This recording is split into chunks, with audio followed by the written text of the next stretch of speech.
The surviving students of the Parkland massacre and their parents helped change Florida law in the wake of the tragedy. Tonight, we're taking a look at what's different 4 years later. News Channel 8's Evan Donovan joins us now live in studio with that story. Evan. Good evening. There have been a number of changes, including some that could come in this legislative session. We'll talk about that coming up at 6. Just weeks after the shooting at Marjory Stoneman Douglas High School, a law bearing the school's name passed the state legislature, making changes many thought could never happen in Florida.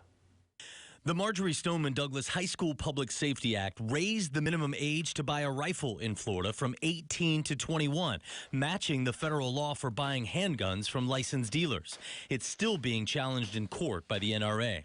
It also imposed a 3-day waiting period and banned bump stocks, devices that alter guns to mimic automatic weapon fire, used by a gunman 6 months before Parkland in the Las Vegas massacre.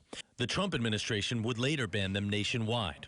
The bill implemented a red flag law, allowing law enforcement with a judge's approval to seize firearms from a person deemed dangerous to themselves or others. It established the Florida Office of Safe Schools to implement best practices on school safety and the School Safety Awareness Program to give students, teachers, and others a centralized tool to report dangerous people or activity.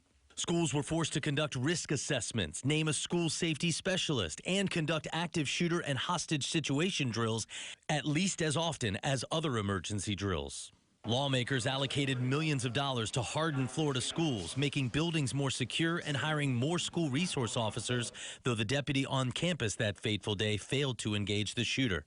That helped inspire the bill's Coach Aaron Feist Guardian program, allowing sheriffs and schools to decide whether to train school personnel to be armed guardians on campuses. The following year, a separate bill expanded that program to include teachers. Last year, the legislature passed a bill establishing a parent's right to get timely notification of threats at school and to be notified before a child is removed for a Baker Act examination. Coming up at 6, we'll talk about the measures in this year's legislative session that the Stand with Parkland families have endorsed. Evan Donovan, 8 on your side. The survivors of the mass shooting at Marjory Stoneman Douglas High School made a vow to friends they lost. Never again. They led a fight for change from the state capitol in Tallahassee to the nation's capital in Washington, D.C. And their fight is not over yet. Right now, several bills are working their way through Florida's legislature with the support of survivors and the families who lost loved ones. 8 on your side's political reporter Evan Donovan joins us in studio with more tonight. Evan? So much to go over here. At 5, we told you what's changed in the years since Parkland. Here's what's proposed. 3 bills the Stand with Parkland families are getting behind this session. They deal with mental health, school counselors, and the way communities deal with threats. These are all the recommendations of the Marjory Stoneman Douglas High School Public Safety Commission that have not yet been adopted. State Senator Joe Gruters of Sarasota introducing SB 802, which allows districts to withhold superintendent salaries if they're out of compliance with school safety and security requirements. It also provides resources to investigate threats and penalties for false tips provided to the Fortify Florida app, where any Floridian can report potentially unsafe people or situations. The father of Gina Montalto, who was killed in the Parkland shooting, testified about an additional element that directly addresses failures at Parkland. A unified search tool for law enforcement to help prevent information silos, where those in charge of protecting students fail to communicate with one another. These prove so deadly in my community.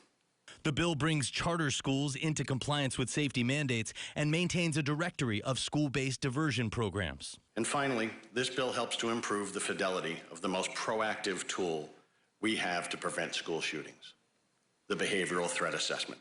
Another bill, SB 1404, addresses school counselors, requiring them to meet a number of criteria to be more student-focused, clearing the way for them to provide mental health counseling, consulting with a variety of stakeholders to improve students' lives.